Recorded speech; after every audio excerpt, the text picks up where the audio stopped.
Good morning, everybody. My name is Justin Barisich. I am your moderator for today's panel, which is Open Your Heart, the Power of Writing and Critique Groups. If you are looking for that panel, you are in exactly the right spot. If you are not looking for that panel, go find a different link. That's where you belong instead. But we're here to talk about critique groups and get out, but stay. We love you, stay, we want to talk to you.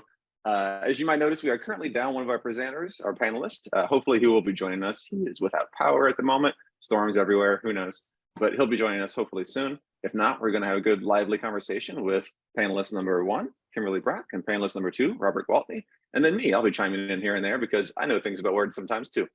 So folks, a couple housekeeping things before we get started. Let me look at my quick list here. So as always, thank you for joining us. There's some Zoom screen things at the bottom. If you're not already familiar with those from yesterday's sessions or last year's event, quick things there. You can chat at the bottom. You can ask me a question or any of our panelists with the Q&A there as well. You can raise a hand, I think. Will, let me know if I'm wrong there. Will, speaking of, our board member here is our back of house guy and talking about, filling in the chat and things that we may talk about on this call. Will says you can totally raise your hand. Thank you for confirming. And also let me know you are there, my little angel in the corner. And if you have anything else you want to know, ask Will, ask me. We're looking for a lively conversation for the next hour here. I think one-on-one pitches have already gone, but if you're still going today, make sure you got it on the schedule. Arrive 10 minutes early. Be yourself, believe in yourself. We believe in you. If you're interested in one of the many titles we're giving away, sign up for that. Keep an eye on that in the Slack chat as well. I think more lunchtime chats today with Zach and co. So keep an eye out for that. Pre-registration for next year's program special going on. So keep an eye out for that as well via email. Both days for the price of one. And you can also renew your membership as always. Become a member when you pre-register. Growing nonprofit, always love donations. We love you, we love writing, and we want to help make that community, as we're here to talk about today, continue to thrive. All right, so folks, that is the pre-matter done within under 5 minutes. I'm proud of myself, got that out of the way. Now we're going to talk about the meaty stuff, the good stuff, things about community, right? So I always like to start off my panels with something weird and interesting, a question that you might not see coming, to sort of like get us all like shake off the dust and loose and fun and talking, right? So this is about critique groups. This is about, learning from one another and getting each other's opinions. But sometimes maybe the advice isn't so great. And so my question to you both is, what is the worst piece of advice or feedback that you have ever gotten from a writers group? And did you follow it? And what happened if you did? So I'm going to go, Robert took a big breath, like he was getting ready to launch into it. So if you know something off the top of your head, he's like, oh, I got it. I know. It's on the tip of his tongue. So I don't know that I've necessarily gotten really awful advice. I think that part of it, that what's critical in choosing critique group is that you, first of all, have people, you engage with people who are smarter than you, and that are more talented than you. And that you're engaging with people who have your best interest at heart. So I've had fairly positive experiences in that realm. So gosh, I cannot think of anything. I can't think of any bad advice that I've received. I think early on, when I was finding my way in the creative sandbox, just trying to learn my way through how to write, I probably received some feedback that I didn't particularly care for, but I can't say that I ever got anything that was so off, that was extremely off-putting. Gotcha. Then you have sailed through luckily, sir, and without any poor advice. Kim, you are nodding knowledgeably over there. Well, tell us, please. When I started out writing, first of all, I'm such an introvert. So like the idea of going and sitting in a critique group just terrifies me. So I started a workshop, right? Like a few years ago, where I forced myself and other people to go do that. But when I first started writing, I was living in North Carolina, and all I had done was publish a little short story. And the only thing that I knew of was the Romance Writers of America.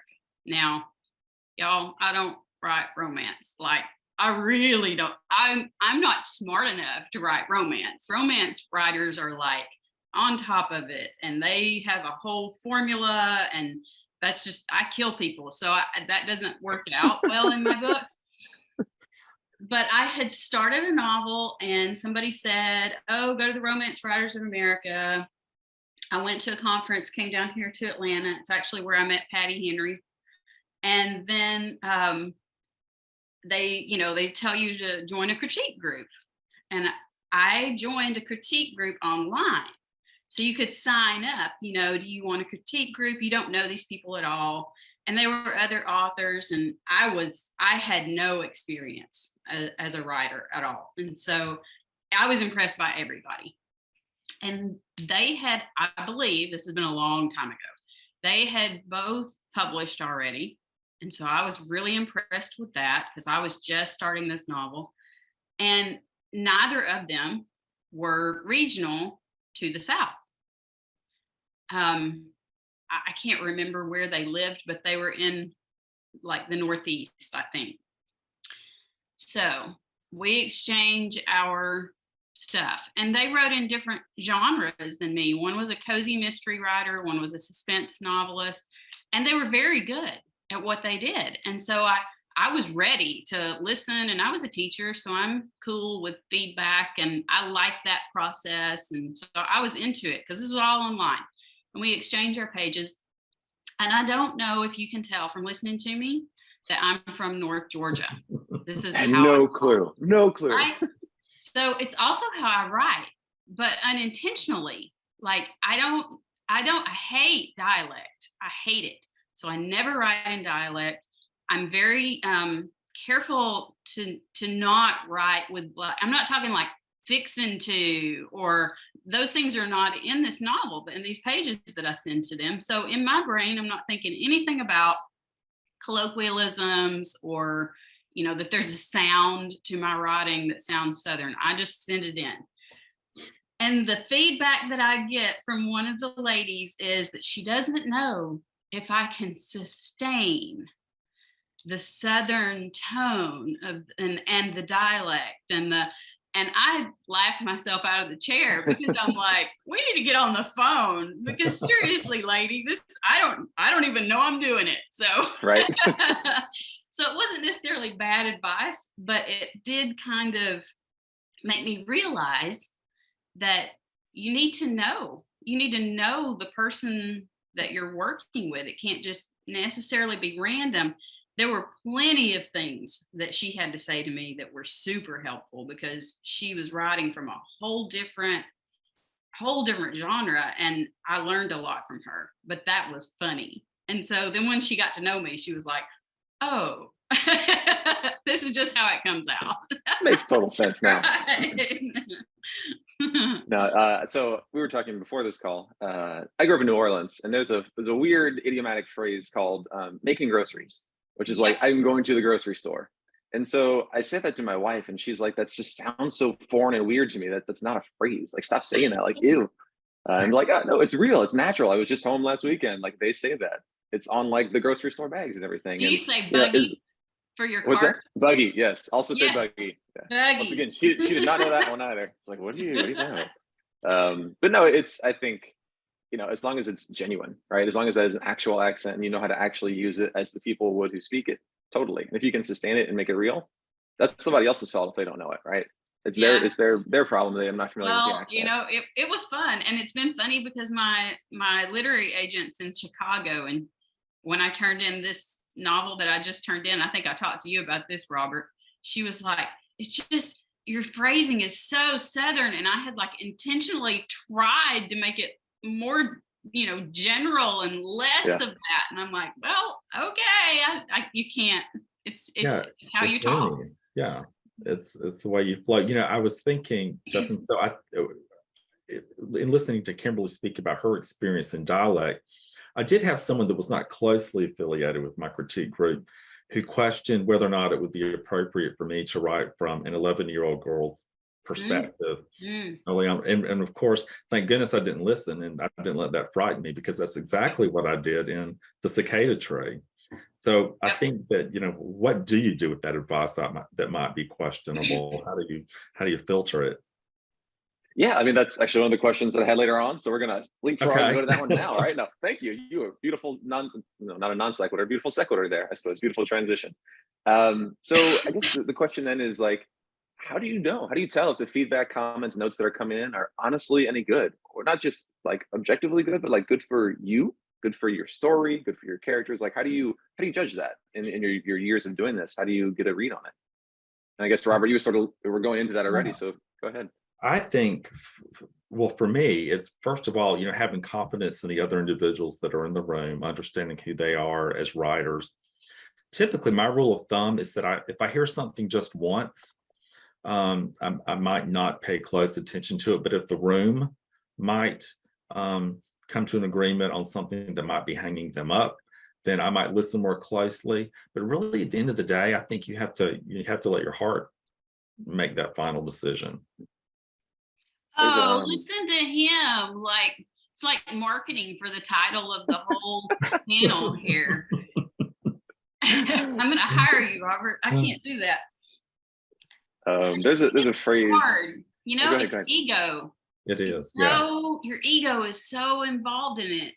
And there are lots of different tricks, I guess, to it, because you have to figure out why, if you get feedback that is triggering to you, that makes you bristle, why? Where's that coming from? Is it because it's personal? Is it, is the feedback really going to serve your story and you're in the way? Or is it just something you need to sit with for a while, put on a shelf and think about? I like to think about critique in two different ways. Usually, if you're in a critique group, it's not a beta reader, because a beta reader is not necessarily another writer. So your critique group is usually going to come from other writers. So you have to also look at it and think, okay, this is twofold. You're getting a response from someone who is a writer, so they're going to address it through that lens of, they're going to be looking at it like they would look at their own work, and they're going to be looking at it more intellectually. And then they'll also be reading as a reader. So you get kind of the two, and you have to figure out which one they're addressing. I tend to respond to their reactions as readers more easily, because I feel like you'll have that response more broadly, and then their technical responses are the ones that make me cringe a little bit or want to rebel against it a little bit, because I do that anyway in my work. Yeah. And those are the harder ones to know what to do with, because those are your choices as the creative that they're talking about often. Yeah. And they're not emotional. They're, what's the word I'm looking for, Robert? They're talking about your structure and your story. The technical aspects of it. Yeah, and like what you're saying, they're questioning, should it be from this point of view or that point? So the craft stuff usually makes me anxious. And I think it's because I trust myself to entertain a reader. I trust that part of my creative process, but the craft part is the part where I'm like, oh, maybe I don't know what I'm doing. Maybe I'm getting it wrong. And that's the advice that's hard for me. Yeah. I always think of it's Andy Warhol. He came and had an exhibit here. Well, he didn't, he's long gone, but there was an exhibit here at the High Museum of Art a couple of years ago. And it's the poster on the wall said, art is what you can get away with. Right. So I think it's always good to keep that in mind as you're writing a book. It doesn't matter if the technical side isn't what you think it is. It doesn't matter if, this isn't quite spot on. Does it sell? Does it entertain? Does somebody like it? Will somebody want to read it? Right. That's the final arbiter. And I think I'm coming from a copywriting side of things. Like, does it make the reader or make the person take an action? Does it flip the page? Right. Quite literally. Everything else is secondary. So, keep that in mind as you're fielding critiques, room of listeners here. It's does it work? Right. And you are the final arbiter of that, to Kim's point a second ago. Right. That is your story. their feedback is subjective, right? They are usually imbuing their comments on your story with their own personal feedback, their own personal histories, that they're coming at it with who they are, right? Yeah. And so sometimes Right. that's important, right? That's one person's opinion, right? But if there's a room full of people saying, hey, this is something that's a red flag, to Robert's point earlier, maybe that's something to look at, right? If it's just one person, maybe that's an errant, plot on the graph way off there. But if there's a whole trend you see, maybe pay attention to it. I always think of like, hey, don't follow the crowd unless they're all running from a fire, right? Like, oh, maybe there's a reason they're all going that direction. So, keep that in mind as you're fielding your feedback. But Kim, you brought up a good point a second ago about ego, right? How do you, as writers, right, we're told to kill our darlings, right? You have to separate your ego from the art. How do you do that? Like, how are you able to distance yourself from it without taking offense? Like, knowing that this is something that's very personal to you, something you put in months, years, all of your history as a human and training into this. How do you separate yourself and look at it, art versus artist? For some reason, this is making me think, Robert, about the conversation we just had a couple of days on the phone, where we were talking about how when you have a conversation with somebody who has just recently been through a bad relationship, and you're in a bad relationship, and you want to share, and then suddenly the other person will take over the conversation, but it's what you were just saying, Justin, where it's more about their experience, and they want to identify, and you're kind of like, yeah, but that's not, this is my experience, and my experience is totally different from your experience. And I think that happens a lot in critique group, and the ego part is there because everybody comes to a critique group with the same feeling. Here's my stuff. What do you think? Oh my God. And so you want to bring like everything you have learned as the person who's doing the critique and really give them something useful. But the person receiving the critique, that might not be the thing that they're hoping to get out of it.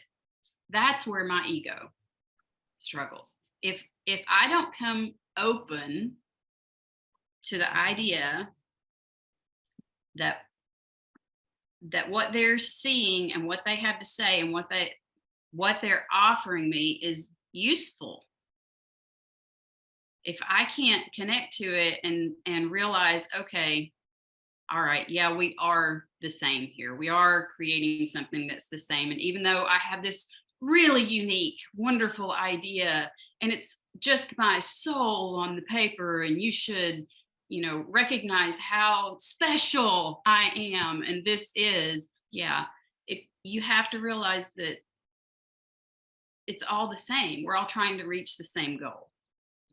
That's the only way I get around my ego and hear somebody else's advice about something that your writing is personal. I don't care what it is you're writing, and you want to elicit a certain response, and if that's not the response that you're getting, it's your fault. But it's also the fact that when you put that story in somebody else's hands, and this is what I'm trying to say with here's my relationship, here's the other person's relationship, no, they're not the same. That thing about giving your story to somebody else, it becomes theirs, and they read it through their lens. Yeah. And so you have to respect that. That's the letting go. I think critique groups is the first opportunity you have to let it go. Yeah. And let it belong to somebody else and see what happens. I almost it's frozen in the background currently. If you all can't hear that at home, let it go. Let yes. it go. Yeah. Yeah. I sort of look at critique groups, you're in a relationship and there's an intimacy that's shared there in the room. And I think, you have to approach a critique group as you would a relationship. You have to be able to be vulnerable. Mm-hmm. You have to go into, because, we make as writers, we have to make ourselves vulnerable on the page. And so you have to enter that The only way that you're going to get anything out of critique is if you do go into that room with honesty and with vulnerability. Absolutely. And there are many people who come guarded in the groups that I've been in, right? And it's hard to, like, even with the best of intentions, it's hard to reach them because, you know, if someone is not ready to change, they're not going to change no matter what you tell them, right? Like to your point of a relationship, Robert, a second ago, you can't help them be a better person unless they're ready to be a better person, right? Whatever that is, whatever that thing may be. Same with the writers group. And I think that's a very good point. Also, Kim, you were talking a second ago about when they read the story, it becomes theirs, right? Back in the day, I was an education major. We called it reader response theory versus authorial intent, right? And that's a fascinating concept to me, right? Because I, as the author, wrote this and I want you to receive it this way. Yeah. But me, as the reader, comes at it with everything else and how I interpret it, you have no control over. And that's fascinating to me. And that is the first time I think in a critique group is where you confront that, right? Yes. In addition to being vulnerable and open, you're like, that's not at all what I intended. Holy shit, right? Like, what do I do about that now, right? And how do you change your story or not, right? Based upon what you're receiving. And that's always been fascinating to me. That's psychology at play, everybody. But and you have people who, you know, it's not just your ego that's going on here. I've had experiences where somebody will take over the group and they just know everything. And then you walk away and you're like, well, I'm never listening to anything they have to say. So you have to learn how to kind of tease that apart and understand what you feel is valuable to what you're working on and what just belongs to them. What's just them working out themselves there in front of you. So sort of to mitigate that, right? Are there certain structures in place in the groups that you both have been part of that prevent, you know, one person coming in strong holding, taking over everything, and that is, you know, the professor voice that is telling you what to do for everybody? Or is that like, hey, you get 5 minutes of feedback, you know, everybody needs to speak, make time? Are there things in place that make sure all voices are heard, right? That is sort of democratic in nature and that there's space for all levels of talent, right? Because I may come to it as a new author, you may come to it 5 books deep, right? Like, are there things in place to sort of keep that working for the favor of everybody? So in my particular critique group, the facilitator of my group is a friend of mine. His name is Jeff Blocker, and he has a natural gift for facilitating conversation. And the group is very small, and the format is very simple. We take one person at a time. So we'll say, for instance, okay, Kimberly, you're up next, and then we'll just all go. We'll do round robin. We'll just each take an opportunity to provide our feedback. A very simple structure, but it tends to work. We've not really had to put rules into place because our personalities are such that we're very diverse. That there's a synergy there that works for us as a group. I have multiple different kinds of experiences based on who I'm working with. Like what you just said, Robert, I do tinderbox writers workshops, and they're very personal and they're kind of intense, and they're usually a few strangers in the group that come for a weekend, and then some of them have come for, you know, multiple retreats, and we will sit and read, and because we're in a house together for the weekend, it becomes more of a conversation. It's not always just here, present your work, or here, present your thoughts, or it's just more of we're hanging out, you know. And to me, those situations are more fruitful usually because the conversation is deeper and becomes more personal, and those bristles aren't there. People form trust relationships in that kind of scenario. So I prefer that. I like that better. The conversations are not, it's not like a presentation, right? So it's very warm, and you are more open to negative feedback in that kind of situation because you get both. And you get more personal support because you're building friendships. So I like that.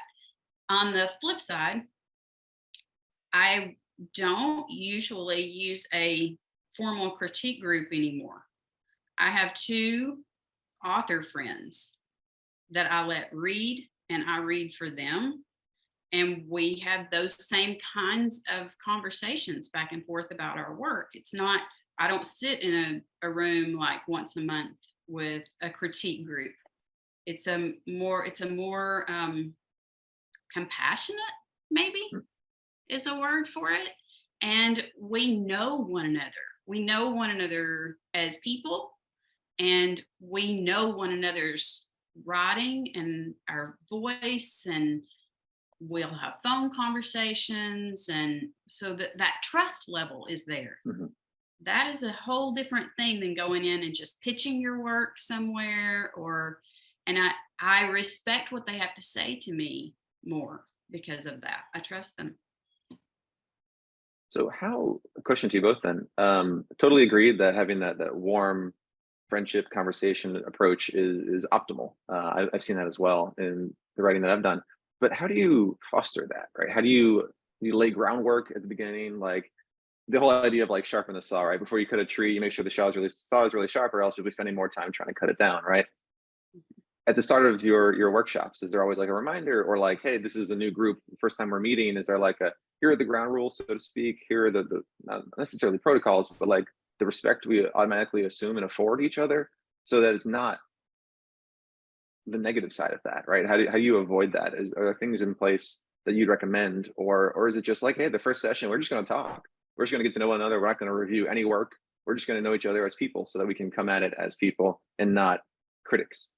Is there anything you'd recommend there that worked well in your experience? You want to talk, Robert? Sure. Well, for me, well, I think that if you were beginning a new group and you didn't know the other individuals in the room, you would want to come together and agree upon rules and format. I think that that's certainly something that that you would need to come to an agreement on what are going to be the rules of our interactions. For my current group, there are only 4 of us, and we actually begin each meeting with sort of a check-in. What's going on in your world. It's sort of a reflective practice where we just check in with one another. It's sort of an emotional temperature of the room. Do we have a particularly awful day? Do we have a difficult commute? Any of those things that might impact how we're going to be engaging that evening. So we check in with one another. And we've worked together long enough where we do have an understanding of where we come from, our backstories. There is an emotional connection there. So that's something that develops over time. So if you're just pulling together a critique group, you really are. I do think, Justin, probably you would want to facilitate some icebreakers, some get to know you opportunities to get a sense of who the individuals are in the room, and making certain that everyone's expectations are similar. You really want to understand what everyone is going to come to that event and what they're wanting to leave with. Yeah. The thing about when I did the workshops originally, I really just sent out a call and then showed up and waited to see if I was going to be sitting in a room by myself. And like 8 women showed up. And the way that I started was sharing myself. So there's a tone that you set as the person who's leading the group, if you are pulling together a group as the leader. And my vulnerability, and you lead by example, just like in anything. My vulnerability, here's something I've written. And instead of presenting my writing, we all did a writing prompt, myself included. And then we'd share. And then the way that I modeled how I expected the critique to go from each person. And if there was somebody who was going off into a very negative place, I would bring that back as the moderator, and just encourage them to talk, on their own about those types of things. I find that positive feedback is always better, always. And then you can talk about the negative, and people would break out and do that. But creating that support is more important, I think, in a critique group than slamming somebody in a public forum. Absolutely. Kim, you know Right. what There's a power thing that happens when you do that. Absolutely. And I love to piggyback on what you said. I think that you have to meet the participants where they are, and you have to take a strengths-based approach, really. So your work around where an author is in their career or their ability, you need to first recognize what they're doing really well, and you need to be able to build upon that. And that's going to foster that sense of positive environment. Sure. Because it takes a lot of courage to even show up into a space like this. And if what you get is an attack, why would, what are you going to gain from that? Yeah. Right. So I maybe come at it from too positive an angle, but I would rather address concerns and things more privately. And when it's a presentation or you're sharing with the group, I try and look at strengths. Yeah. There was something else I was going to say, but now my mind has wandered. I'm old. It's morning. Well, I definitely subscribe to Kimberly's approach, and I will sign up for any of your seminars. Because I'll be sweet to you. Because you'll be sweet to me. That's not to say I'm not honest. I'm very honest in my feedback, but I do try and I've been to I have been to some like conferences where people who are in publishing, who are there to give the critique and the feedback, get kind of boisterous about it, and they point out the negative in the group, and you can that's not what people are there for. That they need to feel a sense of community. That's why they're there. And then I think your relationships where the real critique happens form outside of those meetings. That's what I think. I think your real critique, where you get down to the nitty gritty, is kind of little breakout groups from your main critique group. Okay. So in quick summary, give praise publicly, but address concerns privately, right? The 1-2 punch there. So build that relationship, get to know one another, let the larger group know, hey, I think this is a great idea, you person who submitted this work. Right. I got some other thoughts, come talk to me later kind of thing. And we'll address that one-on-one so that it's not an attack, but more of I'm coming alongside you and here to help. And what Robert said about, over time, your group will be more cohesive and trusting, and then the meat of the thing takes place. But right in that out of the gate, you can't come in ready with both barrels. No. Yeah. Well, and you bear a huge responsibility being a member of that group and being a facilitator of such a group, because you really could take the wind out of someone's sails, and you could perhaps shift the trajectory of their writing career. I've heard stories of individuals having had really bad experiences, and it has damaged them in the long run. And it really does impact confidence. You don't want to you want to take that strength-based approach. You don't want to you want to help build up an individual, and you want to be able to give them the positive feedback that they need to be able to move forward. I know what it was I was going to say. You were asking about, kind of how you moderate the thing. If you have somebody taking over, it's almost like having a safe word. And and I literally use a lot of humor when I start a group like this, and you lay out those ground rules at the beginning. And I just say flat out, look, I used to teach kids with behavioral disorders. You guys don't even know what you're up against, so don't try it. And I will tell them, if I feel like you're taking us off in the wrong direction, or if you're trying to take over, and I'll shut you down. And I'm funny about it, but I'm very direct about it. And usually I'll say, here's what I'll say, give them a phrase. And then we go off to the races. And if I see somebody, we're off the track, then I step in. And they respond to that well if you're funny about it. Mhm. You know, it's all finesse. Yeah. Finesse. Safe words, cheese grits. That's And then- right.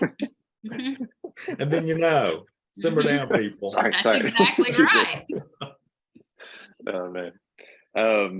Folks in the audience, we're about halfway through our session. So if you have any questions for me, you want me to ask to our panelists today, or if you want to ask them anything directly, just a subtle reminder to pop those in the Q&A box over there. But we're going to keep rolling in the meantime. So my two wonderful panelists, question for you, a big hairy question for you. Writers we're a weird, curious, diverse bunch, right? We come to it with all the things that make us us, and we throw them all into a single room, right? How do we ensure that there is a commonality there, right? How do we ensure that there is a cohesiveness, that we're building that? Is it by sort of architecting the group by sort of personal identity, right? Writers who identify as women or Southern or African-American? Is it by affinity groups, right? I'm liberal or conservative. I love sports. I write in a specific genre. Is there a sort of way to do that that seems to work well that you've seen in the past? Or is it just like, hey, open call, whoever wants to come? I mean, I personally think that having diversity in the group is important. I think that if you have writers who write probably the same, if you had more, you have sort of competing genre, and within the genre and voices, sometimes I think it's a little easier to for me, we have a poet in the group. We have someone who writes speculative fiction, and someone who writes a little bit of everything. So I always find it very interesting to get their points of view outside of my genre. I find that to be helpful. My answer to your question, Justin, is yes. Yes. To all things. I think it's according to what group, what situation you're in. Because I agree with Robert that you don't want to be sitting in an echo chamber. You want to be sitting in a room full of people who are all coming at this thing from their own strengths and with their own agendas, and otherwise it's boring. Otherwise you're just agreeing. It's just a mutual admiration society, right? And you don't get anything out of it. You just all fall in love and go home and continue on in this tunnel where you get nowhere. But on the flip side of that, it can be very helpful to gather with people who are within your same ilk sometimes. So like the Tinderbox workshops are intentionally people who identify as women, because it's so vulnerable, it's very personal, and it's a weekend together in a space. We're all staying in a house, so there's a lot of trust involved in that. On the other hand, when I teach workshops, I want to be challenged. I want to be in a room full of people who are different from me for all the reasons I just mentioned. So it's kind of, I like all of it. You just need to know where you're at when you're there, so you have the right expectations. Agreed. For instance, so I had my critique group where, and we're diverse, but I also have, a wonderful friend, Kimberly Brock, who I'm able to speak with. I know her. She's a problem. So she's a problem. So I think that you figure out the avenues within which you can be successful as a writer. You've got your critique group, but then you have so Kim and I are similarly positioned within genre. So we have really wonderful conversations about writing. We are comfortable enough to share a little bit about story. And in a way, I mean, that is, though we don't meet regularly, we do talk somewhat frequently. In a way, that is a support group for me. Kimberly is an affinity group. Yeah. And when you were asking about coming at it from different places, I don't know that I even believe that. I think we're all crazy. Mm-hmm. We all you got to come at it from right there, because that's what it is. That's why we're writing. We are curious people who are full of questions, trying to figure out the world that we live in. And if you start from there, if you start from the humanity of why we're there, then we all have something in common as a writer in the room. Absolutely. Great. So it seems like the team is recommending a blend of things, which is one, a group with all different perspective styles, writers, whatever, there to sort of get, hey, you see things different, let me know your thoughts.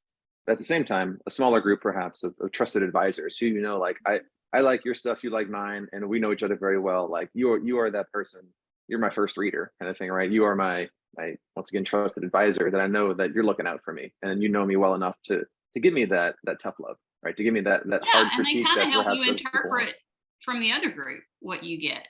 Sure, Because I absolutely, will yeah. tell Robert, oh, well, this doesn't, I don't know, I've heard this, what do you think? And because Robert and I are kind of swimming in the same wading pool, you know, we're like, oh yeah, we need to think about that in terms of this thing that we kind of make that's similar. So that helps you. You're my interpreter. Right. And I think, you know, I mean, every writer's going to, I mean, everyone's going to take an individualized approach to their needs. You know, there's just not going to be a one size fits all. So I think you have to go into it early on thinking, well, what do I want to get out of this group? You know, Yeah. what are your expectations? And making certain that those individuals that you're engaging with are going to, that you all share those similar expectations. So I'll say I have a real problem wanting to please everybody. So coming from that very academic space of a formal critique group and bringing that information with me to someone that I trust in terms of like a beta reader or another author, that's helpful to me to talk to Robert or somebody else that's a writer friend, because I will want to please everybody in a formal critique group, and that makes it hard. You know, I think for me, when I first went to my very first critique group, I was extremely intimidated, not only for sharing my work, but I didn't feel confident in being able to give feedback. And Yeah. I think that you have to learn, you know, you have to learn how to be a good citizen in those groups. And one of the things that was most challenging for me, and what I've come to learn, is that, you know, what's most important is not telling another writer how you would write the story, but how you can support them in their own voice with who Yeah. they are as a writer. I think that's that's one of the things that was most what I've learned early on. And I would just want to make people mindful that when you go into that group, it's not how you would write a story. It's you have to understand the story that person is going to tell, and it's your role to help them tell the best story they can in their voice. Good. yeah, Yeah. spot on. We talked before about sort of the critical friendships, right? That the people sort of outside of the group, perhaps that you're tight with, you trust. Is there ever sort of a crossover or a blending of the pools there between them? Like you met somebody in your critique group and now like you're besties for life, or vice Yeah. versa, right? Hey, I have a writer friend. I think he or she would be a valuable member of this group. Is that kosher? Is that okay? Is that fine? Is that common? Is that? Yeah, absolutely. And I'm very maybe I need therapy, but seriously, I like watch for people to I'm almost auditioning folks. And then I stalked Emily Carpenter. She's one of my best friends now. I'm like, we're gonna know each other. We're gonna you think like I think, and this is gonna work. And so I invited her to come and speak at some things. And you know, I am careful about who I share with. I do not share I mean, it is hard for me to share anything early, even ideas. And I'm not good at it. But I will choose very carefully a few people and then kind of audition for a little bit and see how it goes. And so people that come out of a critique group with you get to do that audition because just it's organic. You're watching and you're connecting and you're finding out, do we speak the same language on this? So what's our approach? And sometimes it's the person that really rubs you the wrong way that's the best person to create a pearl, right? Right. Yeah, but I mean, good things come out of conflict sometimes. You know, I stalked Kimberly Brock. I made her like me. Yeah, I actually sang the number from Dreamgirls, "You're Gonna Love Me." That's hilarious. You also, I think, I'm just going to say this, you have to like people. You know, don't go in like you're Oscar in your trash can and you're there to prove something. Right. Just go in because you want to support the other people in the room. And if you're more focused on them than you are on yourself, you'll probably do okay. And that's pretty true in life, I think. So yeah, I mean, for me, citizen thing. Yeah, being a good citizen and interpersonal relationships and human connection, those are really important for me. You know, I like, and it's hard. Yeah, I think that it's very challenging to find individuals that you can connect with, you know, on an intimate, from an intimate friendship perspective. It's hard to find those individuals that you have that connection with. So, go ahead. No, I'm coughing. Go ahead. Okay. So on that note, right, you're there to be a good citizen. Let's say you stumble upon that person who's not there to be, is there just the critic, right? There's not the man in the arena. It's not the woman in the arena writing the book. It's the person just kind of sitting on the sideline, always just lobbing critiques into the middle, right? How do you deal with that person who just seems overly critical, right? Just there to give their opinion and not receive anything. How do you deal with that? Well, have you read or watched The Handmaid's Tale? You know, so like you just stone them. You just, you know, you take them out back and knock the heck out of them. No, here's my answer. They are not at all what you just said. They are the most frightened person in the room. Good point. You have to look at that person and figure out how to serve them. Whatever, you have to meet that need. So are they there because they need recognition? Yeah, it's the same reason everybody else in the room is there. And you have to figure out how to give them the empowerment that they need. They're there because they feel like they don't have any. So they're trying to impose it on everybody else in the room. Great. So recognize their strengths, put them in a position, make them work, give them a job. That's some mental jujitsu, like teacher genius right there. Behavioral like disorder, my friend. Right there. That's so true. But it's true. They feel the same way that you feel, and that doesn't mean they're going to be sweet, and it doesn't mean that you're going to enjoy them at all, and that it may not work out. But that's the best that you can do, because your job as a facilitator, and if you're part of a critique group, you are all facilitating the group. It's not one person leading the group. So your job is to help them find their place. And even Oscar the Grouch had his place on Sesame Street. Yeah. So you got to figure out what trash can to put him in, I guess. Right. Yeah, and it's a few stones at the bottom. Yeah, I mean, what is the source of that individual's discontent, you know, and what triggers them, and how do you work around that? So I'm sorry, but a critique group, when you come as a writer, it's like you're coming to a therapy group. You just are. Because trust is at the heart of it. And so if you can't figure out a way to make the place safe for everybody, including the critic, then it's not going to work. It's kind of like the Breakfast Club. Yeah, it totally is. Absolutely. So what about the people who just come and listen, like the lurkers? Is that okay? Even if, let's say, like we talked about the star of the group, so to speak, we talked about the constant critic. as the people who are just there to lurk and listen? Is that okay? Or at a certain point, do you sort of like bring them into the fold, or just let them stay in their comfort zone there? What do you think, Robert?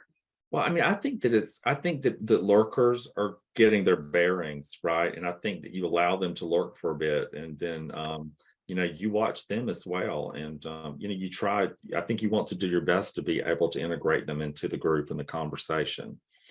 I mean, you want everyone to contribute, but it might be such that an individual is just learning. They're not secure enough yet to begin to engage. So I think it's okay.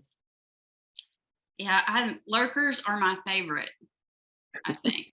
Now I like the battle of the mind with the critique, the critic in the group, right? But lurkers are the most interesting, and they often are writing the most interesting thing, and they're quiet about it because it's different or there's something unique about them.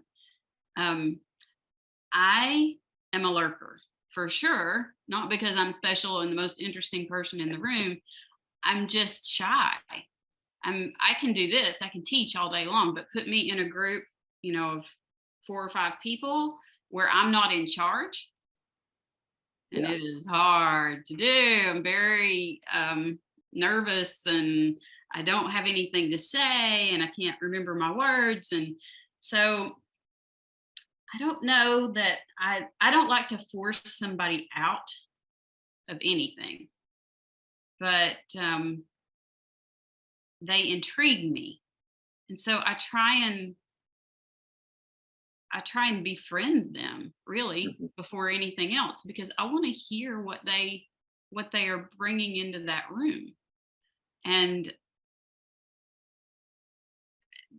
it's funny because one of my experiences with Tinderbox, each time that I run one of those workshops, there are always these particular folks that, just like how you're breaking this down, they're almost caricatures.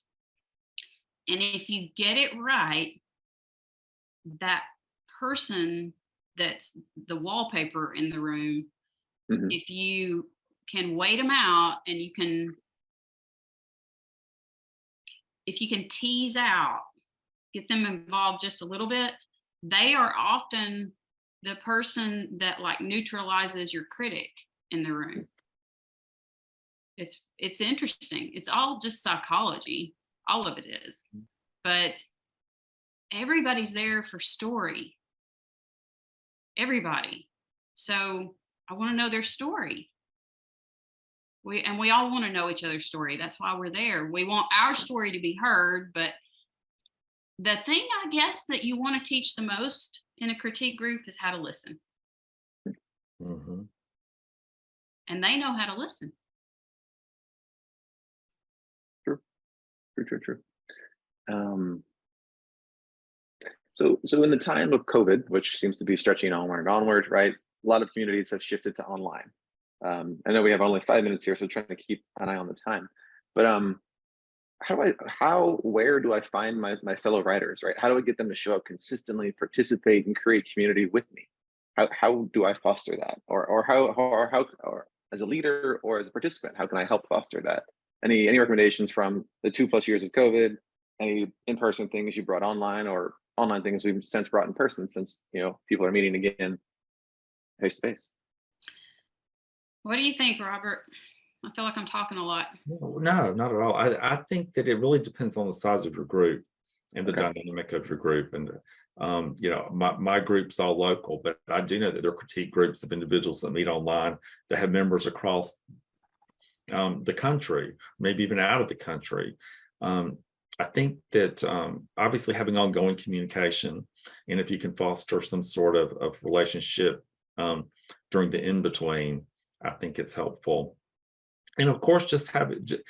People are going to continue to come back if it's a meaningful experience. So if the group has been structured in such a way that individuals feel that they're getting and adding value, I think that's part of ensuring that you have active engagement. I mean, I think this is like everything else, right? During COVID, we've all gone to Zoom just like we're doing right now. We don't really have an option, but social media, there's a lot of private messaging going on back and forth with the writers that I'm connected with and the people that I was connected with through Tinderbox. You know, I'm not holding retreats. I'm not holding workshops in any way for Tinderbox. I did finish a novel because I'm not doing that. So that's not, it's not all bad, right? But I miss that connection and I'm craving it more and more. And I'm going to have to kind of reimagine it somehow. I'm not sure what I feel safe with yet in terms of actually coming together for an in-person retreat. But as an author and a writer, I'm connecting with people online and through things like this, through online conferences. I'm starting to go, I mean, I did a lot of events for my book launch and I've been out seeing people that way. But in terms of critique, it's all private right now. Everything is very private. And, you know, there are groups that meet through libraries, those kinds of things, but everybody's online. So I don't really have a good answer because I don't know when everybody's going to feel safe being in an in-person group again. Not for what I do.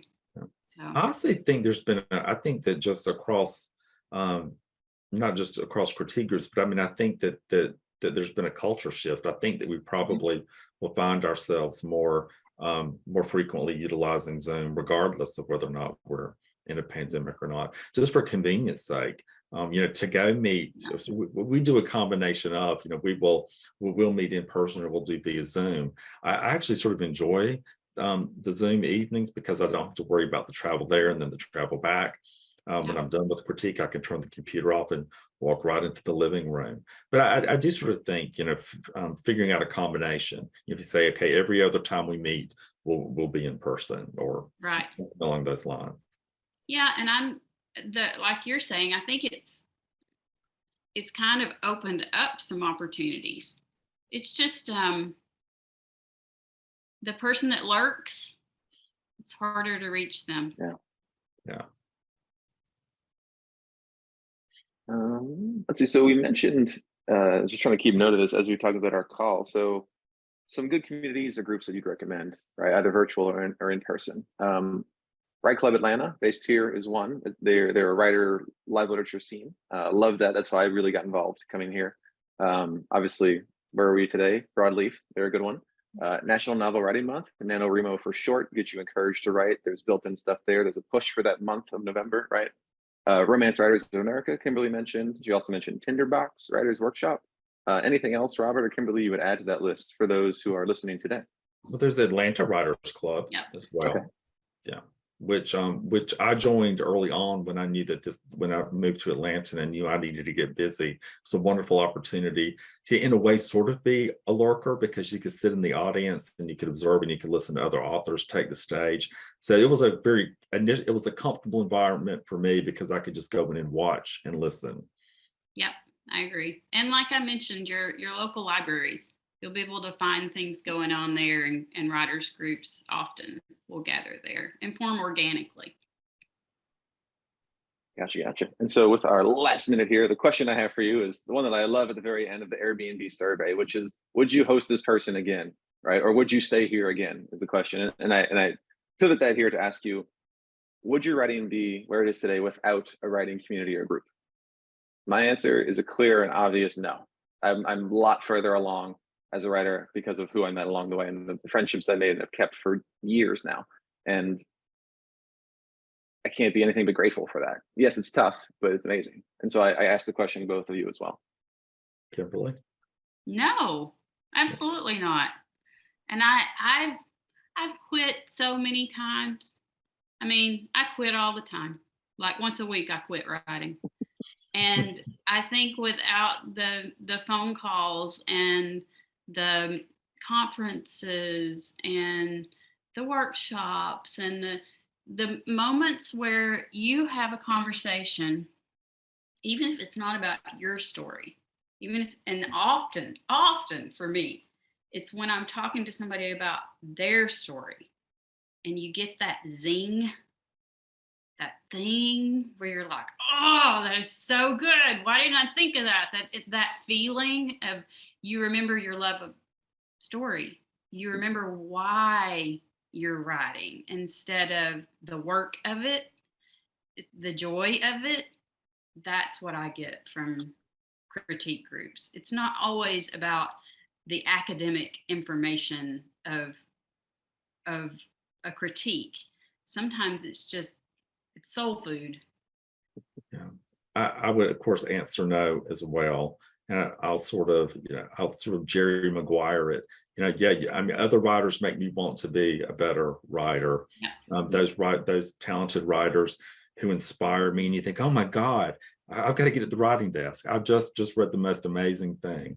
So it's other writers, the community makes me want to be a better writer, and having those accountability partners, I think, so important. Yeah. As Kimberly said, to just keep you going and not give up. Absolutely. So folks, thank you so much for your insights shared with our audience here today. We are at time, and I just want to close here by saying, this is great. Like community is awesome, and we are fostering community here today. You are helping people foster community outside of this room, outside of this broadleaf organization as well. And as you hear, audience, from these two wonderful authors in front of you today, that community makes a difference. That community helps them become better writers and get published and get their words and stories out there into the world. So if you're not already part of a group, join one. It'll make you better. Thank you, folks. Have a good day and enjoy the rest of the conference. We'll see you again later on. Thank you, Justin. Thank you. Thanks, Robert. See you soon.